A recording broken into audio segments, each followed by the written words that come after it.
Om Ajnanatimirandasya Jnananjana Chakshurunmilitam Mena Tasmai Shri Gurave Namaha Shri Chaitanya Manobhishtam Sthapitam Mena Bhutale Swayam Rupa Kadamahyam Dadati Swapadantikam Vandeham Shri Gurun Shri Yuta Padakamalam Shri Gurun Vaishnavamscha Shri Rupam Sagrajatam Sagana Raghunathanvitam Tam Sajivam Sadvaitam Savadutam Parijana Sahitam Krishna Chaitanya Devam Shri Radha Krishna Padan Sagana Lalita Shri Vishakhanvitamscha He Krishna Karuna Sindhu Dinabandho Jagatpate Gopesha Gopika Kanta Radha Kanta Namostate Tapta Kanchana Gaurangi Radhe Vrindavaneshwari Vrishabhanu Sute Devi Pranamami Hari Priye Vanchakalpatarubhyascha kripa sindhubhya eva cha patitanam pavanebhyo vaishnavebhyo namo namaha. Jai Shri Krishna Chaitanya Prabhu Nityananda Shri Advaita Gadadhara Srivasa Adi Gaura Bhaktavinda Hare Krishna Krishna Krishna Hare Hare Hare Rama Rama Rama Hare Hare. So 31. Yeah. So we have, we last time we did it in the during the journey. So we were, thanks for reminding. So we will be starting from 31st sloka of the second chapter of Bhagavad Gita. Hare Krishna. Swadharmam api chavekshya na vikampitum dharmyad di yuddhat shreyonyat kshatriyasya na vidyate. Considering your specific duty as Kshatriya, you should know that there is no better engagement for you than fighting on religious principles, and so there is no need for hesitation. Purport: out of the four orders of social administration, the second order for the matter of good administration is called Kshatriya. Kshat means hurt. One who gives protection from harm is called Kshatriya. Trayate, to give protection. So we also have this definition of mantra. So like how it is Kshatriya. So in the same way, mantra, Manastrayate iti mantra. So that which can give or deliver the mind is called as the mantra.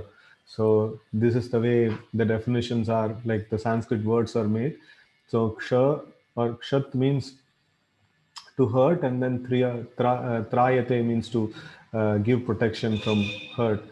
Okay, the Kshatriyas are trained for killing in the forest. A Kshatriya would go into the forest and challenge a tiger face to face and fight with the tiger with his sword. When the tiger was killed, it would be offered the royal order of cremation. This system has been followed even up to the present day by the Kshatriya kings of Jaipur state. The Kshatriyas are especially trained for challenging and killing because religious violence is sometimes a necessary factor. Therefore, Kshatriyas are, just a minute. Okay. The Kshatriyas are especially trained for challenging and killing because religious violence is sometimes necessary factor. Therefore, Kshatriyas are never meant for accepting directly the order of sannyas or renunciation. Non-violence in politics may be a diplomacy, but it is never a factor or a principle. In the religious, okay. So here it's a very important thing. Now we see that sama, dama, tapa, saucham, shantir, arjavam. Now all these things are considered to be very, very great qualities, right? So this non-violence is also like considered to be a very important quality and principle. So when we study the Vedic scriptures, we cannot just blindly apply any principle anywhere. Non-violence is a principle for the Brahmanas, and for Kshatriyas, non-violence could be a diplomacy. I mean, basically, like if somebody is saying, "Okay, I will not be violent," we'll have some friendly relationship and things like that. So it can be used as a diplomatic affair, but no, violence is a necessary factor. If somebody has to put down certain rules and regulations, then sometimes no good words may not work. So then they may have to use some strong actions. So that is why like this violence is sometimes needed, right? So and acceptance of sannyas directly, for such people is not recommended. In fact, sannyas can be taken by such people who have purified their senses to a great degree of extent, and then they can accept sannyas. Not that anyone and everyone can accept sannyas. And here especially Arjuna was telling, I will take sannyas, no, I'll go off, no, to the forest. And why you want to go off to the forest? Because in the life everything is uncertain, so let me just renounce everything. So that is not the way in which the renunciation is accepted. Renunciation means, a person who is purified of his senses, he is completely not affected by the material things, and then for further advancement he may take sannyas. But then if a person is already like very depressed with the happenings of this world, and with that depression if he enters into sannyas ashram, that is not the way, it is kind of instituted. So sannyas means a person who is purified in his consciousness, he accepts a voluntary retirement from the worldly activities, right? So a person who is not purified in his senses, even though he may accept sannyas, his mind will be fully hovering on the material plane. So he cannot do justice for the sannyas ashram. So that is why, here Arjuna, out of depression, he cannot take sannyas. No, that's never recommended, right? So many times in ISKCON, like, we get calls from people, like, I want to take sannyas. And why, what has happened? So then they tell that, no, like, so much of problem in life, no, I want to just take sannyas. So if we are tormented by so many problems in life, so then we cannot take sannyas. No, that's not the way it is. So sannyas means a person who's controlled his senses by nice sadhana and practice and things like that, and after a long time of practice a person may take sannyas, right? Okay, let's see the further this one. In the religious law books, it is stated, um, आहवेषु मितो न्योन्यम जिगाम संतो महीक्षितः युद्ध माना परम शक्त्या स्वर्गम यान्ति अपरान्मुखाः यज्ञेषु पशवो ब्रह्मन् हन्यन्ते सततं द्विजः संस्कृता संस्कृताः किल मंत्रैश्च तेऽपि स्वर्गम् अवाप्नुवन्. In the battlefield, a king or kshatriya, while fighting another king envious of him, is eligible for achieving heavenly planets after death, as Brahmanas also attain the heavenly planets by sacrificing animals in the sacrificial fire. Therefore, killing on the battlefield on religious principles and killing animals in the sacrificial fire are not at all considered to be acts of violence, because everyone is benefited by religious principles involved. So here we see that just like, cutting somebody's body in itself is not violence. If it is done according to the medical procedure, then it is good. So if it is done whimsically, then it is called murder, right? So in the same way, the sacrificial principles which are there, and then this process of killing, which is there, if it is done on a religious way, so then everybody is benefited. Whoever is involved in the whole equation, everybody is benefited. Even the animal that is sacrificed for a proper cause or proper process, so then no, that animal is also like kind of benefited because of that. But in Kali Yuga, because lack of proper procedures and brahmanas, no, this is not allowed. So 5 things that are not allowed in Kali Yuga: Ashwamedam, Gavalambam, Sannyasam, Falapaitrikam, Devarena Sutotpatti, Kalau Pancha Vivarjayet. Right, so this Ashwamedha, like that means Ashwamedha sacrifice, that is horse sacrifice, and then Gavalambam, that's like cow sacrifice, Gomeda, Yajnas and all. So these are all like no, prohibited in Kali Yuga. So this is not allowed in Kali Yuga, right? Okay. So, and then sannyasam also is not allowed. Why? Because for proper sannyas, to a person to take sannyas, he has to be what is that? He has to follow the like karma yoga process properly.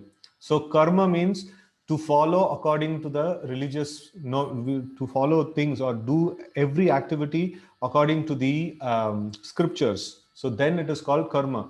And then karma yoga means like using, by engaging in every activities, even the activity of earning one's livelihood. So one has to engage according to the religious scriptures, and after doing that he has to actively practice, detaching himself from the fruits of his activities. Then when he gains knowledge by the way of doing this, knowledge means to be completely detached from matter. So that is what is called as knowledge. And when he gains by this process, then he gets to the point of accepting sannyas. So this is called karma sannyas. Now there is different kinds of sannyas there. I think it is the question is coming. If we get sannyas from Guru, will it be okay in Kali Yuga? Okay, so I'll just come to that point. So sannyas is, first of all, is only allowed for men and not for women. So and then this sannyas what is prohibited in the sloka, what is mentioned, is the karma sannyas. That means to progress in the path of karma yoga and then jnana yoga. So to come to the point of jnana yoga, so one has to take sannyas. No, that sannyas is prohibited in Kali Yuga, because nobody knows how to perform karma yoga. No, it's completely impossible to perform karma yoga. So that is why the karma sannyas is prohibited. But then Vaishnava sannyas is there. No, Vaishnava sannyasis, they take sannyas for the spreading of message of Krishna consciousness, and that kind of a sannyas is not a problem. So the karma sannyas is prohibited. Anyways, we will get to that topic later in the Bhagavad Gita, so we will discuss it at that time. Okay, so therefore killing on the battle on religious principles and killing animals in sacrificial fire are not at all considered to be acts of violence, because everyone is benefited by religious principles involved. So if we do it by the standard procedures of religion, so then everyone is benefited. So then there is no problem, no. But otherwise, it's source of a great problem, right?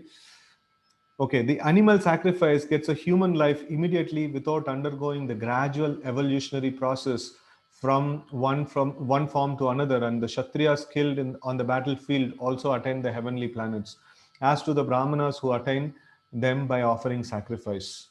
Right? There are two kinds of swadharmas, specific duties. Okay, so this is a very, very important subject. Now let's focus on this nicely. So there are two kinds of swadharmas. So what are these two kinds of swadharmas? So one is not liberated. One has to perform the duties of his particular body in accordance with the religious principles in order to achieve liberation, right? So now, for example, if somebody has got a male body or a female body, so they have got some swadharma, so which is not a liberated swadharma, like which is not a dharma on the liberated plane. So I have got some body and I have to follow that. Just like no, if I'm walking on the street, then I have certain rules and regulations. But if I am riding a bicycle, then I have a different set of rules and regulations. Then if I am riding a two-wheeler, then there is a different set of rules and regulations for the traffic. And then if I'm driving a car, then I have a different set of rules and regulations, right? So in the same way, we have we have acquired a particular kind of a vehicle, this body, and accordingly we have set of rules and regulations that needs to be followed. So that is also swadharma, but that is conditional swadharma. Like currently I am there in a human means a male body. I have a particular swadharma for that body. I have to follow that. So and then if I am officiating a particular role, in the society or in my job or something like that, so I have some responsibilities there. That's a conditional swadharma, right? So that is a duty I have to perform, but that is conditional, to a particular role, particular time, right? And then when one is liberated, one's swadharma or specific duty becomes spiritual and is not in the material bodily concept. Okay, just a minute.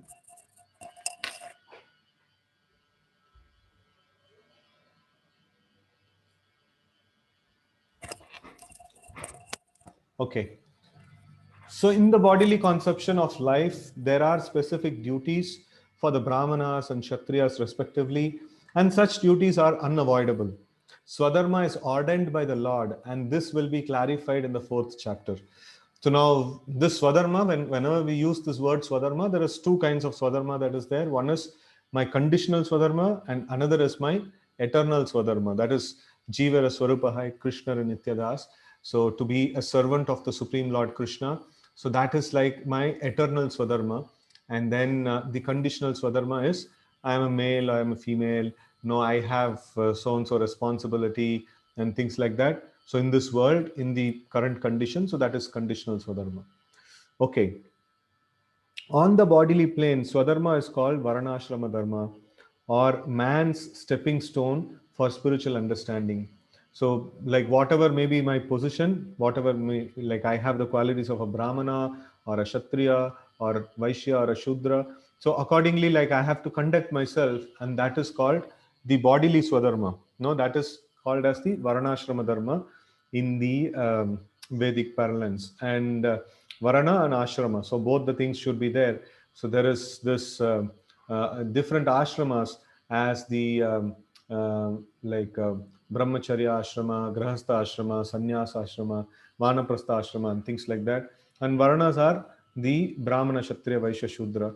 So this kind of division is very, very natural, and that needs to be followed, and that is how the human or our propensities are engaged in a right way, right? So that is varnashrama dharma, to accommodate my bodily needs, right? And then that is also, it satisfies the bodily needs in such a way that it leads us to the next level of spiritual understanding also. Okay, human civilization begins from the stage of Varnashrama Dharma or specific duties in terms of specific modes of nature of the body obtained. Right? So we have this is just a very, very basic classification, that is male and a female. And on that we have the classification of Brahmana, Kshatriya, Vaishya, Shudra. On that we have the classification of different ashrams, and then on that again there is a classification of what kind of modes of nature, how much the modes of nature is like affected, or what proportion the different modes are affected. Based on that, the specific duties have to be decided, right? So and they have to be followed. And when we follow it according to the scriptures, even the modern world, like people have different ways of estimating people's capacities, and then they get engaged accordingly and things like that. So but the benefit of varnashrama dharma is it is shastric. Anything that is shastric, anything that is coming from the scriptures, when we implement it, we become purified.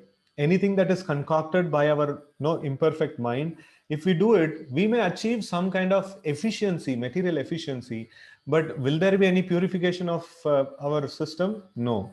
So we will still be contaminated by the same amount of three modes of nature. But by following the scriptures to engage our material propensities, we will eventually gain purity. Right? So that's a very, very important thing. So we should follow the religious scriptures very, very diligently, especially Bhagavad Gita very diligently.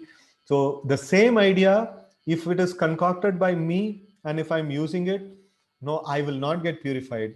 If the same idea I am following it from Bhagavad Gita and understanding that I am following the words of Krishna, so I will become purified. So that's the benefit of following the scriptures, right? So whenever we get a thought, so we should, like, once we finish the Bhagavad Gita, or in the course of studying Bhagavad Gita, so we can understand various things, what and how we need to act and things like that. And when we are like studying this, we should try to put it into our practical life. We should try to put these principles into practical life. And more we are able to see that, okay, in this situation, how does Krishna or the scriptures want me to act? And then if we act in that particular way, then we become purified, right? So rather than cooking up our own concocted ideas, so we should act based on the scriptures. That is called dharmic life. Dharmic life means any action that I perform, I have a like reference that, okay, this particular situation has to be faced in this way. This is what the scriptures tell, and this is how it should be done, and with consultation, right? So when we do like this, then it becomes a dharmic life, right? So otherwise, generally in Kali Yuga, everyone lives a dharmic life.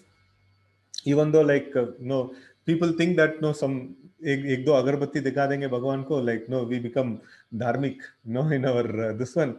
No, it is not like that. So dharma means to follow the religious scriptures very diligently, no, then it becomes dharmic life. Otherwise, generally we live a adharmic life. And even after becoming devotees, no, sometimes no, we see that what is a reference on which I'm acting. No, why do I do this particular action? Because I like it. No, it is pleasing to my senses. Then immediately it becomes adharmic, right? So we cannot just do anything and everything that we want. So, like, who can do anything and everything that he wants? Like in a company, the owner or the chairman, so he doesn't have any rules and regulations. He can do anything and everything he wants. But we should always remember this body that I have, Panchabhuta, that is given by Krishna. We ourselves are part and parcel of Krishna, and every element that is there in this world is no is Krishna's property. No, somebody may say, okay, I can cook very nicely in my home, I can eat. No, what's the problem? Why should I follow religious principles even in the basic thing of eating? So, no, first of all, we should mind it that not even one food grain we can generate. We cannot create one food grain. No, we need the help of the Lord. We need the help of the nature to produce even a small food grain. How can we act independently? How can we act no, without regard to all these rules and regulations? So when we are using somebody else's property, we should also obey the rules and regulations given by that person. So Krishna gives all properties, and then Krishna gives the rules and regulations how we should actually utilize them, how we should actually what is that, engage with them and things like that. And Krishna is very merciful. No, he is. These are all not like some cutter rules and regulations which are very difficult to follow, but actually by following these rules and regulations, we'll become very happy. No, we'll become very nice.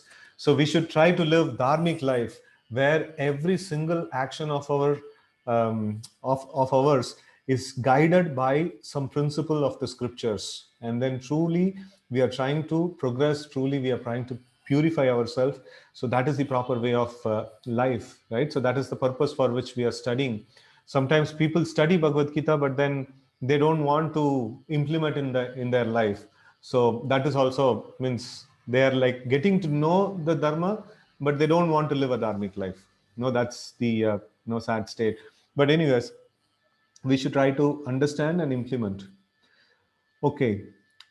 Discharging one specific duty in any field of action in accordance with the orders of higher authorities serves to elevate one to a higher status of life. Now, let me read it again. It's very, very important statement. Discharging one specific duty in any field of action in accordance with the orders of higher authorities serves to elevate one to a higher status of life. Just like what we were discussing. By following the scriptures, by following one's spiritual authorities, the spiritual masters. So it is very, very purifying, right? Okay, text 32. Yadrichaya chopapannam swargadvaram apavritam sukhinah kshatriya partha labante yuddhamidrisham. Okay, just there is a question. Is it means whatever comes to us, it's because of Krishna's wish? No, it could be because of our wish also. Krishna is sanctioning, Anumanta Upadrishta. So he is sanctioning. And we will also study in the 18th chapter of Bhagavad Gita different factors of action. So that is Adhishtanam, Tatha Karta, Karanam Cha Prutak Vidam, Vividam Staputak Cheshta, Daivam Chaivarta Panchamam. So there are 5 factors of action, and the Krishna's wish is one of the factors in the material world, right? So liberated souls, for liberated souls, it is true. Whatever comes to them is purely Krishna's wish. So we are not in that kind of position. We have our wishes, and we are demanding Krishna to fulfill our wishes. And no, Krishna has put the this one of karma. So when we are in the karmic bondage, we cannot simply put everything on Krishna's wish. So we have done something, and like no, we are getting some response or some karma for it. So we cannot put everything on Krishna's wish. Okay, so let's move to the Bhagavad Gita again. O Partha, happy are the Kshatriyas to whom such fighting opportunities come unsought, opening for them the doors of the heavenly planets. As supreme teacher of the world, Lord Krishna condemns the attitude of Arjuna, who said, I do not find any good in this fighting. It will cause perpetual habitation in hell. Such attachments by Arjuna were due to ignorance only. He wanted to become non-violent in discharge of his specific duty. For a Kshatriya, to be on the battlefield and to become non-violent is the philosophy of fools. In the Parashara Smriti, or religious codes made by Parashara, the great sage and the father of Vyasadeva, it is stated, Kshatriyo hi praja rakshan Kshatrapanihi uh, pradandayan nirjitya para sainyadi shithim dharmena palayet. The Kshatriya's duty is to protect the citizens from all kinds of difficulties, and for that reason, he has to apply violence in suitable cases for law and order. Therefore, he has to conquer the soldiers of inimical kings, and thus, with religious principles, he should rule over the world. Right. So this one. It is not that non-violence is a very important principle. Non-violence is a principle for Brahmanas, not for everyone. Right. So for Kshatriyas, definitely non-violence is not at all a principle. They have to be violent at certain cases. So, but in all cases, it is not a blanket permission for violence. In all cases, one must follow the religious codes, right? Okay, considering all aspects, Arjuna had no reason to refrain from fighting. If he should conquer his enemies, he would enjoy the kingdom, and if he should die in the battle, he would be elevated to the heavenly planets, whose doors were wide open to him. Fighting would be for his benefit in either case. Right? So here, if Arjuna wins, then he will get the kingdom. If he fails or if he dies in the battlefield, he is going to get elevated to heavenly kingdom. Okay, text 33. अथ चेत्त्वम् इमं धर्म्यं सङ्ग्रामं न करिष्यसि ततस्वधर्मं कीर्तिं च हित्वा पापमवाप्स्यसि. If, however, you do not perform your religious duty of fighting, then you will certainly incur sins for neglecting your duties and thus lose your reputation as a fighter. Right? Okay. Purport. Arjuna was a famous fighter and he attained fame by fighting many great demigods, including even Lord Shiva. After fighting and defeating Lord Shiva in the dress of a hunter, Arjuna pleased the Lord and received as a reward a weapon called Pashupata Astra. Everyone knew that he was a great warrior. Even Dronacharya gave him benedictions and awarded him the special weapon by which he could kill even his teacher. So he carried credit with so many military certificates from many authorities, including his adoptive father Indra, the heavenly king. But if he abandoned the battle, not only would he neglect his specific duty as a Kshatriya, but he would lose all his fame and good name and thus prepare his royal road to hell. In other words, he would go to hell not by fighting, but by withdrawing from battle. Right? So this is like going away from the duty. So that cannot be done by Arjuna. Text 34. Akirtim chapi bhutani katayishyanti te vayam tebhyayam sambha vitasya chakirtir maranad atirichyate.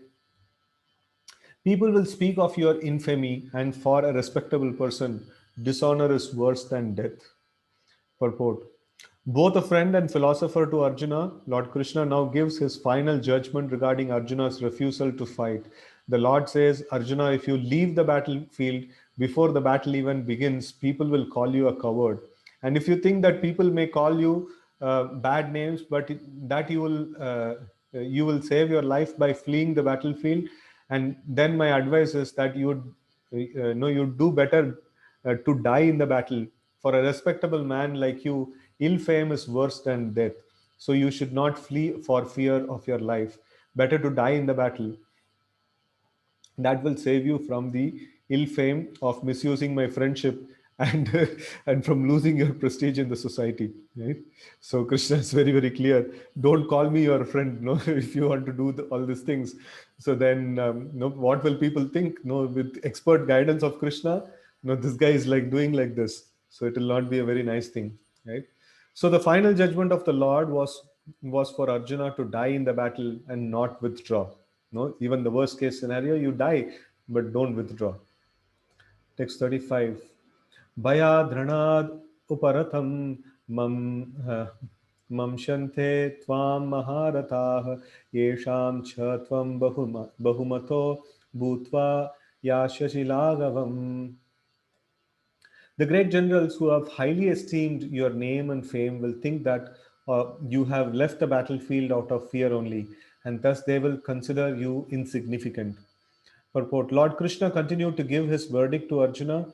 Do not think that the great generals like Duryodhana, Karna, and other contemporaries will think that you have left the battlefield out of compassion for your brothers and grandfather. They will think that you have left out of fear of your life, and thus their high estimation of your personality will go to hell. Okay. Text 36. Avasha Vadamscha bahun vadishyanti tavahitah nindantas nindantastva nindantastava sammarthyam tato dukkataram nukim. Your enemies will describe you in many unkind words and scorn your ability. What could be more painful for you? Purport. Lord Krishna was astonished in the beginning at Arjuna's uncalled for plea for compassion, and he described his compassion as befitting the non Aryans. Now, in so many words, he has proven his statement against Arjuna's so called compassion. Right? So, like here, Krishna is very, very nicely substantiating how this is not at all a very proper this one. The compassion that he's showing to his relatives. So this is not on the this is very, very downtrodden way of thinking, whereas he's just thinking of me and my family and my enjoyment and things like that. So he's a kshatriya, he's supposed to be a ruler, no, a government leader. So how can he just be thinking about his welfare? What about dharma? What about the social cause? And what about the guidance of Krishna, no, over and above all these things? So no, he's just taking a call on his own. So that is like very, very bad. Okay. Hato va prapshasi swargam jitva va bhokshase mahim tasmaduttishta kaunteya yuddhaya kritanishchayah. Okay. O son of Kunti, either you will be killed on the battlefield and attain the heavenly planets, or you will conquer and enjoy the earthly kingdom. Therefore, get up with determination and fight. Okay. Purport. Even though there was no certainty of victory for Arjuna's side, he still had to fight. For even being killed there, he could be elevated into the heavenly planets. And so here, this is the way the Kshatriyas are, as we had discussed sometime in the beginning, that beginning of our Bhagavad Gita here. So we were kind of analyzing the nature of Kshatriyas. The Kshatriyas are they're not worried about life and death. No, they're not at all worried about. They're very least worried about their living or no to like to fight a very tough battle and things like that. In fact, they were so very eager to take part in this battle. So we know that how great Arjuna is, how great the Bhima is, and how great Bhishma, Drona, and all. So all these are very, very powerful warriors, right? So in the midst of these people, if any other ordinary warriors come, they'll just get crushed and they'll become powder in no time. But then warriors from all over the world, they were like coming to fight this battle. So they were feeling it as a honor. So it is a very great honor for me to take part in this battle, and I will face great, great warriors. And if I get killed by them, no, that's really very nice, actually. So that's how the Kshatriyas, they never like fear for their life. No, they're always very bold, and in fact, their hands will be itching for a fight, right? So that's how the Kshatriyas are. So, okay. Text 38. Sukha dukkhe same kritva labo labo jaya jayo tato yuddhaya yujjasva naivam papam avapshasi. Okay, this is something which is very, very basic of any yoga principle, is that sukha dukkha same kritva. To be not affected by sukha and dukkha, and labha and alabha, jaya and ajaya, right? So these things are very important to be equipoised, to not be disturbed by the ups and downs of life is a very important principle of yoga, right? So this is the speciality of the religious scriptures. So religious scriptures, they engage us in our propensity of our nature. Now, if we are a Kshatriya, we are engaged as fighter. We are a Vaishya, we are engaged in business. So we are engaged in different ways. But then, no, okay, you get engaged because you have that propensity. No, you will anyways do it. So just be engaged in according to your propensity. But then don't get wavered when happiness and distress comes. Don't get wavered when like no profit or loss comes. No labha and alabha. So if we go by profit and loss, then we will see, okay, this business is not profitable, or this vritti is not profitable. I'll change my vritti.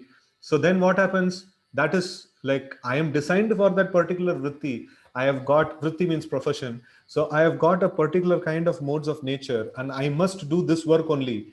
And if I don't get profit, it's not a problem. It is the work is meant for my engagement of, like I need to have some engagement, and that is how the religious scriptures frame our nature of work. The frame our work. And if I get profit or loss, it doesn't matter, I must do that work only, right? So that is very important. So whether I get victory or failure, I must do that work only. So the work is given more importance, or the performance of one's prescribed duties is given more importance than the result. In Kali Yuga, we have spoiled the whole system by focusing everything on the result. Any person you see, like, what is your results? What have you produced and things like that. So everything is on the results. So, but then in the Vedic system, everything is on the nature of work, right? So it is not on the results. So this is a biggest deviation from our Vedic system, and that is how we have successfully created like flocks and flocks of people who are depressed, who are stressed out, who are burnt out, and who are like all sort of this complex psychological disease and things like that. So it's all based on this principle. It's all based on this problem, right? So okay, so now let's get into the translation. Do thou fight for the sake of fighting, without considering happiness or distress, loss or gain, victory or defeat. And by doing so, you will never incur sin, right? So, sin here, it's a very, very important principle Krishna is mentioning. Sin comes when we attach ourselves to the results, right? So, here we see that if we do our work without attaching ourselves to the results, either in the form of happiness and distress, or in the form of loss or gain, or in the form of victory or defeat. So if we get detached from the results, so then immediately we are removed from the sinful, the work doesn't carry any sin for us, right? So it is a very important principle Krishna is mentioning. And this principle, we will see that it is going to be throughout Bhagavad Gita. It's going to come again and again and again. In every single chapter, at least what I have studied, like every single chapter has this principle in it. Krishna repeats this principle so much because this is the basic minimum that we can do to enter into some spiritual process or a yoga process. If we cannot do this thing, or if we cannot aim at this thing, so then we are not at all meant for any yoga practice. So definitely, to come to this platform, it takes a lot, but then we have to aim at this at least. We should at least, if I'm affected by happiness and distress, or if I'm affected by profit and loss, or if I'm affected by victory and defeat, if I'm condemning myself, what kind of a spiritual practitioner I am? I am just getting like affected by these things. So then I am okay. That's kind of a okay. But if I think that I am doing Krishna consciousness, why I am not getting all these things, why I will not get victory, why I will not get profit, why I will not get this, why I will not get that, oh, then we are not at all there. We are not at all performing any yoga. We are not at all performing any spiritual practice, right? So spiritual practice means at least we should make this as a goal, and this is the basic stepping stone into spiritual practice, right?